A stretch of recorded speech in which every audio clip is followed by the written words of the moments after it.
Altaf Bukhari and Apni Party is the only party जो ये कहती है कि हमारा मुकद्दर हिंदुस्तान के साथ जुड़ा है, हमें वोट दे दो। मुल्क के नाम पे तो मैं ही एक वोट मांग रहा हूँ, कोई और किसी के, मैं तो बीजेपी को चैलेंज करता हूँ। आप क्या मांगते हो? आप तो मोदी साहब के नाम पे वोट मांगते हो। इतने स्कैंडल हैं पीडीपी के, तो हम तो कहते हैं नहीं साहब, स्कैंडल्स को छोड़ दो, एक नई शुरुआत जब आप कश्मीर में कर रहे हैं इनके लिए भी करो। हाँ, जो कत्ल में मुलविस हैं, हीनियस क्राइम्स में मुलविस हैं, उनको नहीं छोड़ो, बाकी सबको। Let democracy flourish, democracy is the best answer to these autocrats. आपका द प्रिंट में स्वागत है। अभी कश्मीर में, जम्मू कश्मीर में एक आखिरी सीट पे इलेक्शन बाकी है और इस समय हमारे साथ जुड़ चुके हैं अल्ताफ बुखारी साहब, जो कि अपनी पार्टी जम्मू एंड कश्मीर अपनी पार्टी के प्रेसिडेंट हैं, फाउंडर हैं। इन्होंने 2020 में ही ये पार्टी बिल्कुल शुरू की थी और ये one of the youngest party हुई बिल्कुल जम्मू एंड कश्मीर में। आपका द प्रिंट में स्वागत है सर। सर पहले तो ये बताइए अल्ताफ साहब कि ये पार्टी आपको बनाने की ज़रूरत क्यों पड़ी? क्योंकि जो आपकी पुरानी पार्टी थी, पीडीपी थी, उनका कहना है कि जब हम थोड़ी मुश्किल में थे तब आपने ये पार्टी बनाई, तो इस पे आप क्या?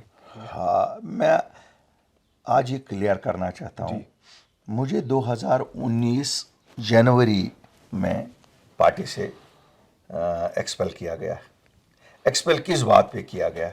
क्योंकि मैंने उस वक़्त पार्टी की लीडरशिप को 12 दिसंबर को एक मीटिंग हुई थी, मैंने उसमें कहा कि महबूबा जी आपके ख़िलाफ़ लोगों में नफ़रत है, पार्टी के ख़िलाफ़ गुस्सा है। 2016 में जो बच्चे मरे वो आपका एडमिनिस्ट्रेटिव फेलियर था। 6 महीने हो गए हैं आपको गवर्नमेंट से उतरे हुए, आपके 9 एमएलए और मिनिस्टर भाग गए हैं। It's a leadership failure. आप किसी और को सदर बनाइए और हम लोगों में वापस जाके माफ़ी मांगेंगे। एज जैसे होता है पार्टियों में, डायनास्टिक पार्टियां हैं, इनका उनका कहना था कि पीडीपी विदाउट मुफ्तीज़ क्या है। उन्होंने मुझे 1 महीने बाद एक्सपेल किया।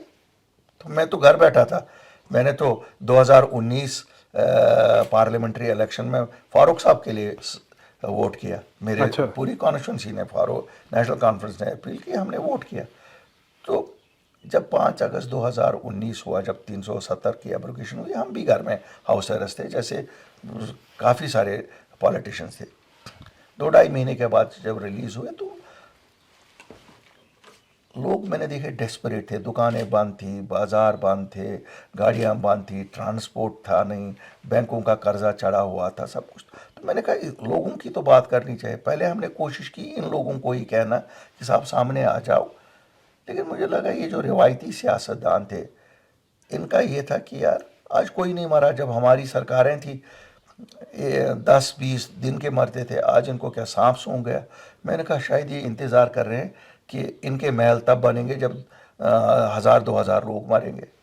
तो we decided, we met as friends, colleagues, काफ़ी पॉलिटिकल एरिना में जो हम थे डिफरेंट पार्टीज़ के, हम गवर्नर साहब से मिले विद अ रिक्वेस्ट कि इनको रिलीज़ करो, इन्हीं लीडरों को रिलीज़ करो। हमारे बच्चे बुजुर्ग कुछ हिंदुस्तान के दूसरे जेलों में थे, फिर और भी कुछ मसले मसाइल थे, फ्रूट के लिए गाड़ियाँ नहीं थी, तो ये सब लेके जब हम बाहर निकले तो पीडीपी ने अपने 17 लोगों को एक्सपेल किया। तब तक एक स्टेटमेंट पीडीपी करती नहीं थी, क्योंकि जी लीडर जेल में, उस दिन कैसे लीडर स्टेटमेंट कर सके। सो दे थ्रू देम आउट। गलती क्या थी? आप गवर्नर साहब से मिलने क्यों गए? आज महबूबा जी की बेटी, महबूबा जी का पूरा ख़ानदान एलजी के घर में ही होता है, एलजी के साथ मुलाकातों में हर एक चीज़ ये। तो इसलिए हमने तो मुश्किल में नहीं उनको छोड़ा, उन्होंने हमें मुश्किल में ढकेल दिया। हम तो खड़े उस वक़्त रहे जब उस पार्टी में कुछ नहीं था। बहरहाल हमने देखा कि 370-35 उठने से आम लोगों को नुकसान क्या है। मैंने जो एक अपनी तरफ से सर्वे की, अपने लोगों से मिलके मुझे लगा पीपल वेर कंसर्न कि हमें नुकसान है। अब यहाँ की नौकरियाँ पूरे हिंदुस्तान के बच्चों को मिल सकती हैं, सरकारी नौकरियाँ, और हमारी ज़मीनें अब कोई भी खरीद सकता है, और स्टेटहुड का भी था, जो डेटिनीज थे उनका भी था। तो हमने जब पार्टी बनाई, ये मेन एजेंडा हमारा है। आपने देखा हम प्राइम मिनिस्टर साहब से 15 मार्च 2020 को मिले, 16 को होम मिनिस्टर से मिले, पब्लिकली मिले, हम कोई चोरी छुपे नहीं मिले। We had the option to meet वैसे भी, लेकिन हमने कहा हम सच की सियासत करेंगे, लोगों को सच बोलेंगे कि हमारा मुकद्दर दिल्ली के साथ जुड़ा है, हिंदुस्तान के साथ जुड़ा है 1947 में। हमें बहुत गाँव दिए दिल्ली वालों ने, लेकिन मदावा भी दिल्ली के पास ही है। दैट डज नॉट लाई इन इस्लामाबाद और वाशिंगटन और लंदन। हम गए, I am happy, prime minister साहब ने हमारी बात सुनी और कुछ 15 दिनों में हमने पहले all jobs of Jammu and Kashmir notification निकला और reserve for domiciles of Jammu and Kashmir.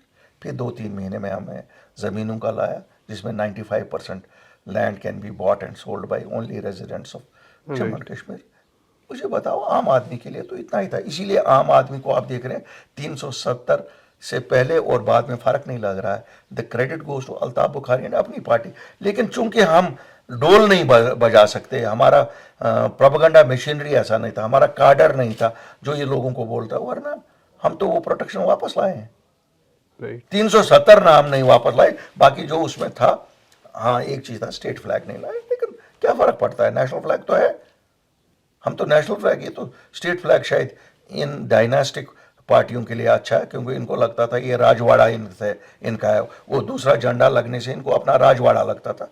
हमें तो कोई फर्क नहीं लगता है, हम तो नेशनल झंडा घर घर में आप देख रहे हैं लगा है। लेकिन ये लोग तो कहते थे नेशनल झंडा कोई उठाएगा नहीं। क्यों नहीं उठाएगा? हमारा मुल्क है, ये कोई मोदी साहब का ज्यादा मुल्क है और मेरा कम है? ये हम सबका मुल्क है। हिंदुस्तान में मुसलमानों की तादाद 3rd नंबर पे दुनिया में है और हमारा मुल्क तो सेक्युलर मुल्क है। तो मुझे इसलिए मैं इनकी इन बातों से सहमत नहीं हूं जो ये कहते हैं हम क्यों तोड़ते। इन्होंने तोड़ी, they wanted a young crop, क्योंकि she wanted her daughter to succeed her. और जाहिर है सीनियर लीडर एक्सेप्ट नहीं करते तो चूजे लाओ, लेकिन इनको पता नहीं है वो चूजे भी जब बड़े हो जाते हैं उनमें भी सोच आती है, और अगर कॉम्पिटेंस नहीं है लीडर में तो they challenge. Mehbooba ji did not have the competence, I can tell you honestly, she did not have the competence to lead, she did not have the competence to administer, she was a utter failure as a chief minister. आपको लगता है ये वाला जो election है वो उनके लिए एक बैटल ऑफ सर्वाइवल है, उनके पार्टी के लिए? नहीं, देखो ऐसा मैं कभी नहीं मानता हूँ पॉलिटिकल पार्टीज के लिए कोई इलेक्शन सर्वाइवल होता है या नहीं। बीजेपी 1 सीट पार्लियामेंट में 20 साल पहले 1 सीट, आज 10 साल से 2/3 मेजॉरिटी चल रही है, अब फिर आगे को भी आएगी। ये तो this is a continuous process in democracy. जो हमारा वोटर है, Hindustani voter, you have to give him credit. वो खुद डिसाइड करता है मैं कब चेंज करूं और कब ना चेंज करूं, और जिस वक्त उसको लगता है कि अब मुझे चेंज का वक्त आया, वो कोई इंडिकेशन दिए बिना ही कर लेता है। ठीक। एक और चीज़ है, जैसे हम अनंतनाग राजौरी वाली सीट पे स्पेशली देखते हैं कि पुंछ राजौरी साइड कुछ जगह बीजेपी के लीडर्स भी ऑफिशियली कैंपेन कर रहे हैं आपकी पार्टी के लिए, तो एक ऑफिशियल अलायंस क्यों नहीं सामने देखिए, मैं आपको बताऊं सच कि हमारी कोई अलायंस नहीं है उनके साथ, लेकिन हमने सपोर्ट की अपील सबसे की। ठीक, क्यों? हम नई पार्टी है, हमने कहा कि साहब हम सच की सियासत करते हैं और हम वो सेंटिमेंटल सियासत नहीं करते हैं जिससे हमारे बच्चों का मुस्तकबिल ख़राब हो जाए या कोई ऐसी चीज़ अमन अमान में हो जाए। आप देख रहे हैं हमारे नैरेटिव को ही लोगों ने एक्सेप्ट किया, और आप इतनी तादाद में जो देख रहे हैं वोटिंग हो रही है वो हमारे नैरेटिव की एक्सेप्टेंस है। मैं तो उसके लिए अपनी पार्टी और अपनी पार्टी के कैडर को मुबारकबादी देना चाहता हूँ। उन्होंने बहुत गालियाँ खाई, लेकिन ultimately people have accepted this is our country, we have a right in the constitution of India, and one of our biggest rights is the vote, जिसका वो इस्तेमाल कर रहे हैं, and they are sending a message to the entire world, we believe in peace, harmony and democracy. मैं तो बड़ा खुश हूँ। Even a banned organization like Jamaat Islami declared that we believe in peace and we believe in national integrity. और क्या चाहिए? मुझे लगता है अगर बीजेपी की कोई मेजर कश्मीर में जीत है वो ये है कि एक जमात, जिस जमात ने बंदूक भी उठाया था, जिन पे इल्ज़ाम था बंदूक का, खैर उन्होंने तो नहीं उठाया था, इल्ज़ाम था, वो भी कहती है कि we believe in democracy, we believe in integrity of the country, और वो वोट की डेमोक्रेसी में बिलीव करते। वरना 87 राजी फारूक अकॉर्ड ने वो भरोसा ख़त्म करवाया था, वो जो रिगिंग हुई थी। शेख मोहम्मद अब्दुल्ला को 22 साल बाद कांग्रेस वापस लाई, लालच दे के चीफ मिनिस्टरशिप का। आज मोदी साहब और अमित शाह जी को मुबारकबादी है if Jamaat is back into the national mainstream without giving them anything. So this is the real change after 37 years. इसे कहते हैं, ये पायदार अमन के लिए जम्मू कश्मीर में इम्पोर्टेंट है।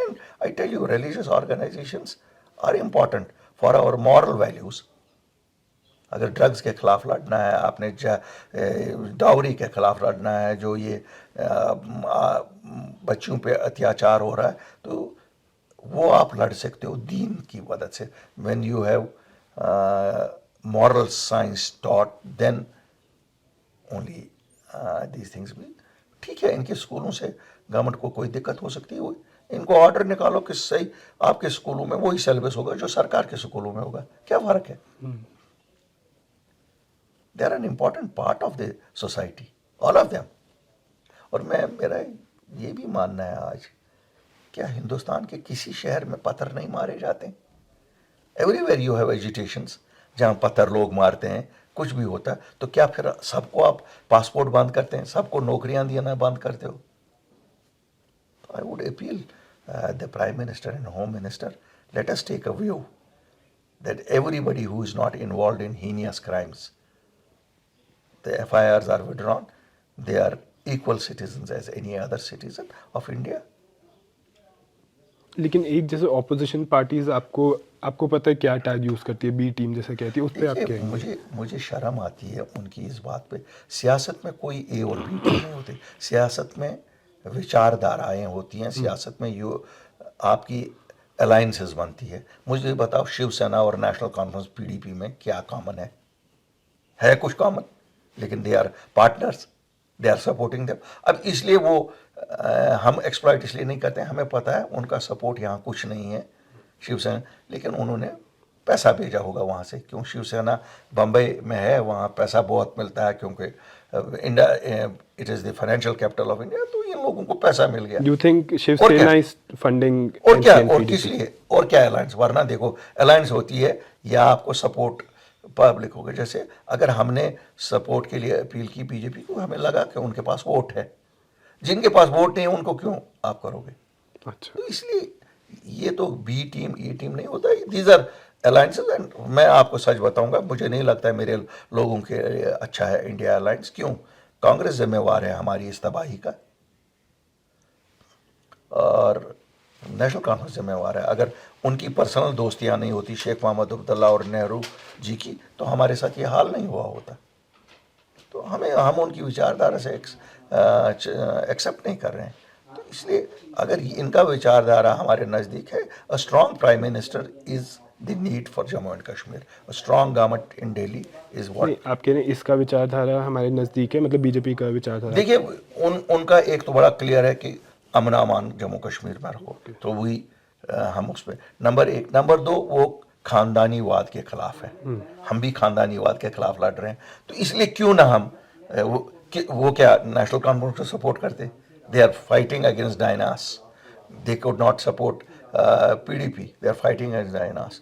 लेकिन हम तो नेचुरल अलाई बन जाते हैं इस सूरत में, क्योंकि हम भी डायनास को फाइट कर रहे हैं, वो भी कर रहे हैं। मुझे ये भी मालूम है कि कल को इलेक्शन के बाद ये दोनों पार्टियां भी उनके साथ मिल जाएंगी, क्योंकि आज तक हमने देखा है नेशनल कॉन्फ्रेंस PDP या कोई भी हो, वो गाली निकालते हैं दिल्ली वालों को इलेक्शन से पहले, इलेक्शन के बाद मिल जाते हैं, और दिल्ली वाले भी उसके बाद उनको एक्सेप्ट करते हैं। तो हमें उसमें कोई ये नहीं है, लेकिन हमें प्राइम मिनिस्टर एक ऐसा चाहिए इस मुल्क में जो स्ट्रांग हो। क्यों? हमने अपनी स्टेटहुड लानी है, हमने अपने बच्चों की ये मसले हल कराने हैं, इज़्ज़त विकार लाना है।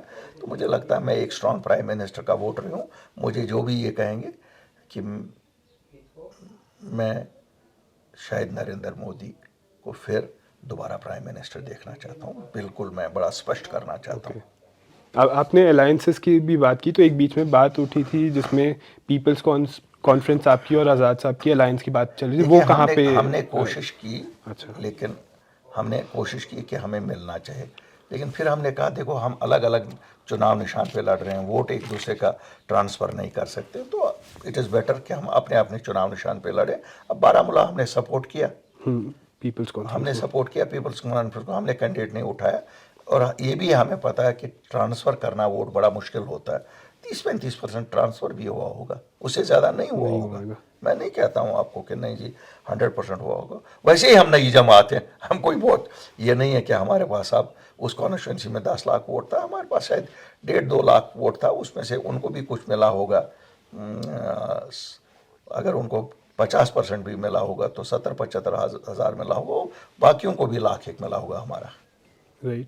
और एक और चीज़ है, जो ये अनंतनाग राजौरी सीट पे है, क्योंकि अब वही एक सीट बची हुई है, तो इस पे एक एनसी का स्पेशली कहना है कि इन्होंने जो इलेक्शन डिले किया उसका एक रीज़न ये भी था कि जो गुज्जर बकरवाल होते हैं वो ऊपर चले जाते हैं इस समय, वो सीज़न होता है उनका माइग्रेशन का, तो इसको आप कैसे देखते हैं?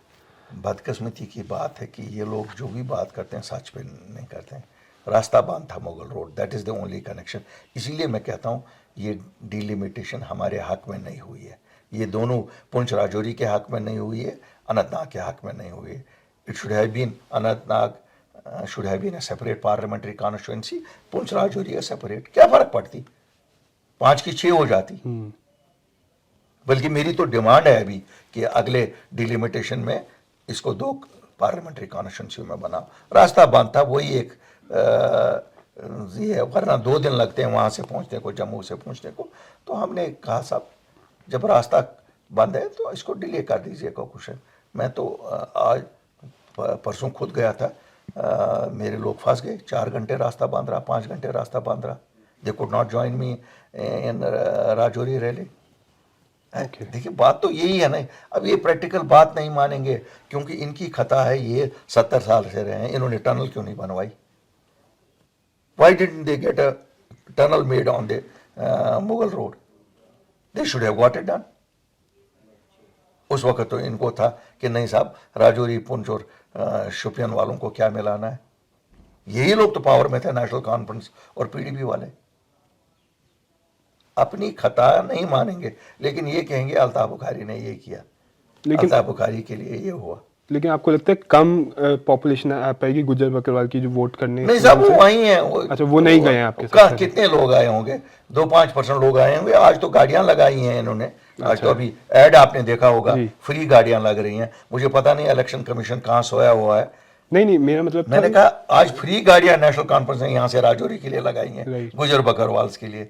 तो don't you think this is corrupting the electorate? आज अपील निकाली है उन्होंने अपने पीर को जिताने के लिए, आपके लिए लाल चौक से फ्री गाड़ियां रखी गई हैं, आप राजौरी चलिए। Where is election commission? Hand in glove with them, with NC, yes, with the India alliance. मैं अभी आपको फॉरवर्ड करता हूं, अगर आपने नहीं देखा मैं अभी आपको फॉरवर्ड करता हूं। ओपनली करप्टिंग द इलेक्टोरेट कि आप आइए। But it is a big statement if you're saying ECI is in hand in glove with India Alliance. मुझे बताइए और क्या कहते हैं इलेक्टोरेट का करप्शन किसको कहते हैं? आप कहते हैं आपके लिए फ्री गाड़ियां रखी गई हैं लाल चौक से राजौरी के लिए, अपने पीर को जिताने के लिए आइए। तो ये तो ओपन करप्शन है। मुझे तो इलेक्शन कमीशन कहाँ सोया हुआ है? ये स्टेट एडमिनिस्ट्रेशन कहीं कहाँ सोई हुई है? How is this allowed? Can you, कानून में कहीं आप इलेक्टोरेट को फ्री ले सकते हो? कहीं इलेक्शन में आप बताओ, क्या वजीर आजम साहब अपने इलेक्शन के लिए फ्री गाड़ियां ऐड निकाल कर कहेंगे चलो वाराणसी मुझे वोट दे दो? अगर मैं गलत कह रहा हूं, अभी मैं आपको फॉरवर्ड करूंगा। 1 मिनट में मैंने फोन बंद किया है बिकॉज आपके साथ इंटरव्यू कर रहा हूं। राइट। हम तो क्या, मैंने कहा ना, रोते भी नहीं हैं। क्यों? हम कहते हैं हम इसलिए खुश हैं कि हमारे नैरेटिव पे लोग इलेक्शन में हिस्सा ले रहे हैं। चलो धांधलियां जितनी इनको करनी है करने दो।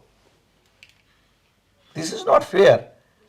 You can't corrupt the electorate, you can't force the electorate कि अगर आप पीर को वोट नहीं डालोगे तो आप खुदा का कहर आप पे नाजिल होगा। क्या हो? They are openly doing it.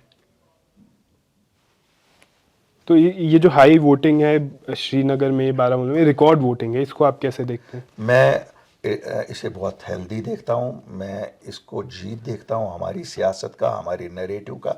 जो हमने बोला है कि दिल्ली के साथ हमारा मुकद्दर है, दिल्ली में ही फैसला होगा, जो कुछ भी होना होगा। अगर कोई हमारी शिकायत है वो भी दिल्ली दूर कर सकती है। और डेमोक्रेसी में अमन पे ही भरोसा करना होता है। लोगों ने दिखाया 5 साल से अमन अमान है।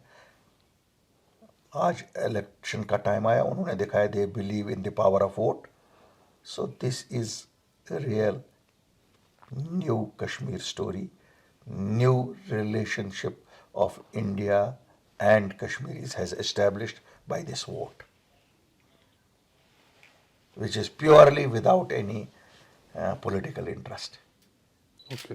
इसमें कोई पॉलिटिकल इंटरेस्ट नहीं है कि वो अल्ताफ बुखारी को हुकूमत देंगे या उमर अब्दुल्ला को हुकूमत देंगे या महबूबा मुफ्ती को। अनलाइक अप टिल टुडे, जब भी कश्मीरियों ने वोट दिए जम्मू कश्मीर, वो कांग्रेस ने दिलवाए उनको या नेशनल कॉन्फ्रेंस को या पीडीपी को।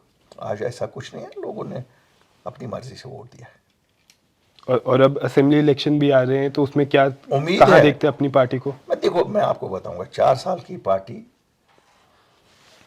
जितनी मकबूल हो सकती है with a total pro India agenda, total pro India agenda which is a fact, मैं उतना ही देखता हूँ। हम कोई सेंटिमेंटल नहीं सोचते, लेकिन हमें ये पता है अगली सरकार अपनी पार्टी के बिना नहीं बन सकती है। तो कुछ अलायंसेस भी करेंगे उसके लिए? जो कुछ भी करना पड़ेगा, देखिए वो जो कुछ, we are a force, nobody can ignore us. Okay. क्यों?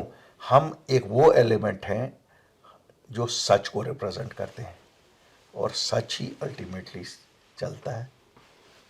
वो तो 2 खानदान है, वो तो राजवाड़े आपने चुनने हैं। अगर डेमोक्रेसी चुननी है तो फिर तो हम ही लोग हैं। ठीक है, हमें ये भी मालूम है एक पार्टी 80 साल का काडर है, दूसरी पार्टी 40 साल का काडर है। हमारे पास 4 साल का काडर है, काडर बहुत कम है। वही बट कहते हैं ना, कोई भी सब्जी नमक के बिना अच्छी नहीं लगती, बनती ही नहीं सब्जी, उसको सब्जी कहते नहीं है। हेल्दी लोगों के लिए नमक भी अच्छे मकदार में होना चाहिए, अगर ज़्यादा नहीं होना चाहिए, ठीक मकदार में, नॉर्मल। और वो नमक हम ही इस सियासत में, इस सियासत का टेस्ट ही हम हैं। अब जम्मू में भी लड़ेंगे? बिल्कुल हम लड़ेंगे, बिल्कुल हम लड़ेंगे। वहाँ देखिए जम्मू में, तभी तो हम पुंछ राजौरी में लड़ रहे हैं। अगर हम नहीं होते वहाँ, जी। ठीक, कम हमारा बहुत बेस नहीं होगा, 4 ही कॉन्स्टिट्यूंसीज में होगा 7 में से। तो उसी तरह हमारा 11 कॉन्स्टिट्यूंसी में थोड़ा ही यहाँ बेस था, यहाँ पर भी 5-6 में ही था, लेकिन ऐसे ही तो बना रहे हैं हम 4 साल में कितना। और ये कहना कि भैया हमारा मुकद्दर हिंदुस्तान के साथ जुड़ा है और हमें वोट दे दो, don't you think this is a big change? Even BJP asked vote in the name of Mr. Modi, National Conference in the name of Sheikh Mohammed Abdullah, Congress in the name of Gandhis and Nehrus, and PDP in the name of Mufti Saab. Altaf Bukhari and Apni Party is the only party जो ये कहती है कि हमारा मुकद्दर हिंदुस्तान के साथ जुड़ा है, हमें वोट दे दो। मुल्क के नाम पे तो मैं ही एक वोट मांग रहा हूँ, कोई और किसी के, मैं तो बीजेपी को चैलेंज करता हूँ। आप क्या मांगते हो? आप तो मोदी साहब के नाम पे वोट मांगते हो, मैं तो हिंदुस्तान के नाम पे वोट मांग रहा हूँ। जो अल्ताफ बुखारी अंदर है वही बाहर है। हमारी सियासत बड़ी क्लीन और साफ है, हम कोई चीज़ छुप के नहीं करते हैं, लोगों को अच्छी लगे ना लगे।